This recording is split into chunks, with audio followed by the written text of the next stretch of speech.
नमस्कार दोस्तों, हमारे YouTube चैनल पर आपका बहुत बहुत स्वागत है। मैं हूँ आशीष। और मैं हूँ किरण। और इस शो में हम क्या करते हैं? हम लेते हैं कुछ दिलचस्प सोर्सेज, आर्टिकल्स, रिसर्च, नोट्स वगैरह। हाँ, और उनमें गोता लगाकर आपके लिए निकालते हैं सबसे अहम जानकारी, कुछ मजेदार फैक्ट्स, बेसिकली आपका काम आसान करते हैं। बिल्कुल। तो आज की चर्चा शुरू करने से पहले एक छोटा सा रिमाइंडर, अगर आपने अभी तक सब्सक्राइब नहीं किया है तो फटाफट कर लीजिए। और हाँ, इस चर्चा को अपने दोस्तों के साथ शेयर करना मत भूलिए। तो आशीष, आज का हमारा टॉपिक है इकिगाई।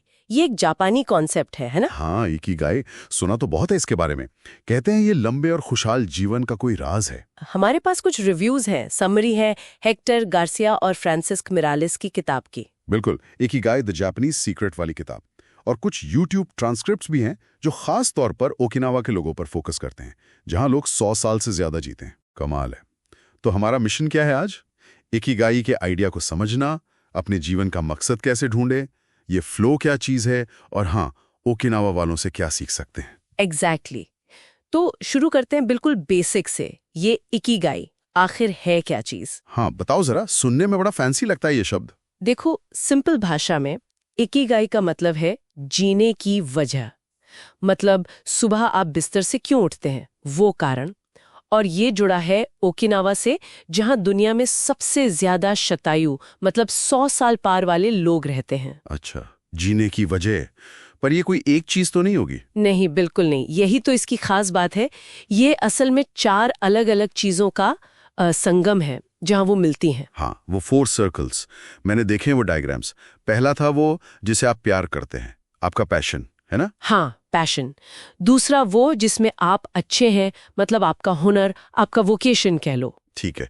तीसरा वो जिसकी दुनिया को जरूरत है, आपका मिशन। बिल्कुल। और चौथा जिससे आपको पैसे मिल सकते हैं, यानी आपका प्रोफेशन। तो जहां ये चारों चीजें, passion, vocation, mission, profession, overlap करती हैं। बस वही पॉइंट है कि गाय इन सोर्सेज में यही बात बार बार आती है कि असली चीज इन चारों के बीच का वो संतुलन है। वो स्वीट स्पॉट सिर्फ 1 या 2 का होना काफी नहीं है। सुनने में तो बहुत अच्छा लगता है। लेकिन आज की जो लाइफ है, इतनी भागदौड़ वाली, इसमें ये इकिगाई ढूंढना कितना प्रैक्टिकल है? मतलब क्या ये ऐसे ही मिल जाता है? नहीं नहीं, ये कोई इंस्टेंट नूडल्स नहीं है। ये एक खोज है, एक जर्नी। इसमें टाइम लगता है, खुद से सवाल पूछने पड़ते हैं। वही 4 सवाल: मुझे क्या पसंद है, मैं किस में अच्छा हूँ, दुनिया को क्या चाहिए, क्या इसके पैसे मिलेंगे। मतलब सेल्फ रिफ्लेक्शन जरूरी है। जरूरी है। एक सोर्स में किसी स्क्वायर एक्सरसाइज का जिक्र था शायद। हाँ, कुछ तकनीकें हैं, जैसे अपनी एक्टिविटीज को ट्रैक करना कि आपका टाइम जा कहाँ रहा है, कहाँ एनर्जी लग रही है। ये सब मदद करता है पैटर्न पहचानने में। और इसमें वो फ्लो वाला कॉन्सेप्ट भी फिट होता है, राइट? मिहाई चिक्सेंट का किसी काम में इतना डूब जाना कि टाइम का पता ही ना चले। बिल्कुल। फ्लो उन एक्टिविटीज को पहचानने में मदद करता है जो शायद आपके इकिगाई का हिस्सा हो सकती हैं, क्योंकि जब आप फ्लो में होते हैं तो आप उस काम से सच में जुड़े होते हैं। हाँ, ये तो होता है। और एक और दिलचस्प चीज है मोरिका थेरेपी। इसका जिक्र भी है।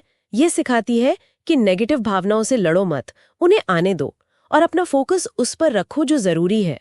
ये भी इकिगाई की तलाश में टिके रहने में मदद कर सकता है। चलो ओकिनावा की बात करते हैं।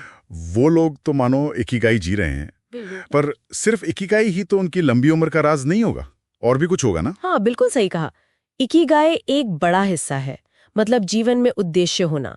लेकिन उसके साथ साथ और भी कई चीजें हैं जो उनकी लंबी उम्र और खुशी में योगदान करती हैं।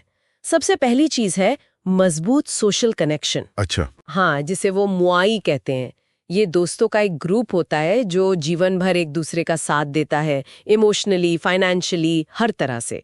ये सिर्फ दोस्ती नहीं, एक तरह का सपोर्ट सिस्टम है। वाओ, मोआई, ये तो कमाल की चीज है। मतलब कम्युनिटी बहुत स्ट्रांग है। बहुत ज्यादा। और फिर उनकी दिनचर्या देखो, लगातार एक्टिव रहना।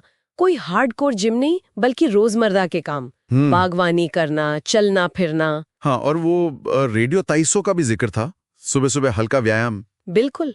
और खान पान, हारा हाची भू, मतलब पेट को सिर्फ 80% भरना, ज्यादा नहीं खाना। अरे वाह, ये तो हमारे यहाँ भी कहते हैं बड़े बूढ़े कि थोड़ी भूख रख कर खाओ। हाँ, और उनकी डाइट में बहुत सारी सब्जियां, फल, ग्रीन टी होती है। सब ताजा और कम तनाव लेना। चिंता मत करो, दिल जवान रखो, ये उनके मूल मंत्र हैं। वैसे सुनने वालों से भी पूछते हैं, आप लोग क्या सोचते हैं इकिगाई के बारे में? क्या आपने कभी इन 4 सर्कल्स के बारे में सोचा है अपनी लाइफ में? नीचे कमेंट्स में जरूर बताइएगा। हाँ, जरूर बताएं। और देखो एक और बात, जापान में खास तौर पर ओकिनावा में रिटायरमेंट का वो कॉन्सेप्ट नहीं है जो हमारे यहाँ है। लोग तब तक काम करते रहते हैं जब तक कर सकें, भले ही वो काम बदल जाए। वो एक्टिव रहते हैं, उद्देश्यपूर्ण महसूस करते हैं। मतलब हमेशा किसी न किसी चीज में लगे रहना, प्रकृति से जुड़ाव, धीरे धीरे जीना, जल्दबाजी नहीं करना, ये सब भी जरूरी है। बिल्कुल, आशावादी रहना, शुक्रगुजार होना, ये छोटी छोटी चीजें मिलकर एक बड़ा फर्क पैदा करती हैं। लेकिन वो जो 4 सर्कल्स की बात थी, अगर उनमें बैलेंस ना हो तो?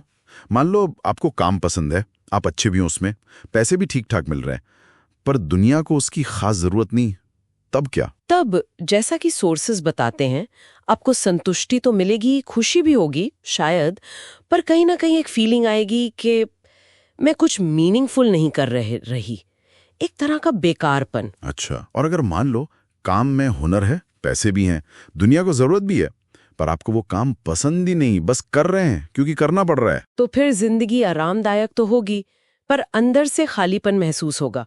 वो जुनून, वो मजा गायब होगा।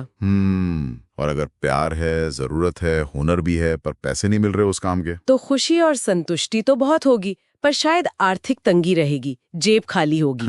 और आखिरी वाला, प्यार है, जरूरत है, पैसे भी मिल सकते हैं, पर आप उस काम में उतने अच्छे नहीं हैं, स्किल की कमी है। तो शुरू में उत्साह तो बहुत होगा, पर क्योंकि स्किल नहीं है तो एक अनिश्चितता बनी रहेगी, एक डर रहेगा कि मैं ये ठीक से कर पाऊंगी या नहीं। समझा।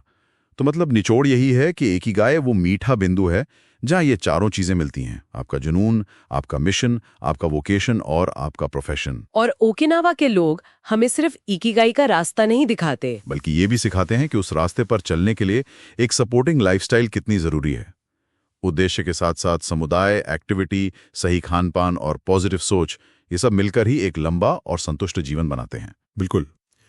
तो यहाँ एक सवाल मन में आता है सोचने के लिए कि क्या इकिगाई सिर्फ एक मंजिल है जिसे हमें खोजना है और फिर बस? हाँ, या फिर क्या असली खेल जीवन भर इन चारों तत्वों के बीच संतुलन बनाने, उन्हें लगातार खोजते रहने और शायद समय के साथ उन्हें बदलते रहने की इस यात्रा में ही है? शायद ये सिर्फ पाने के बारे में नहीं, बल्कि इसे लगातार जीने और रचते रहने के बारे में है। वाह, क्या बात कही है। इसी विचार के साथ आज की चर्चा को यहीं रोकते हैं।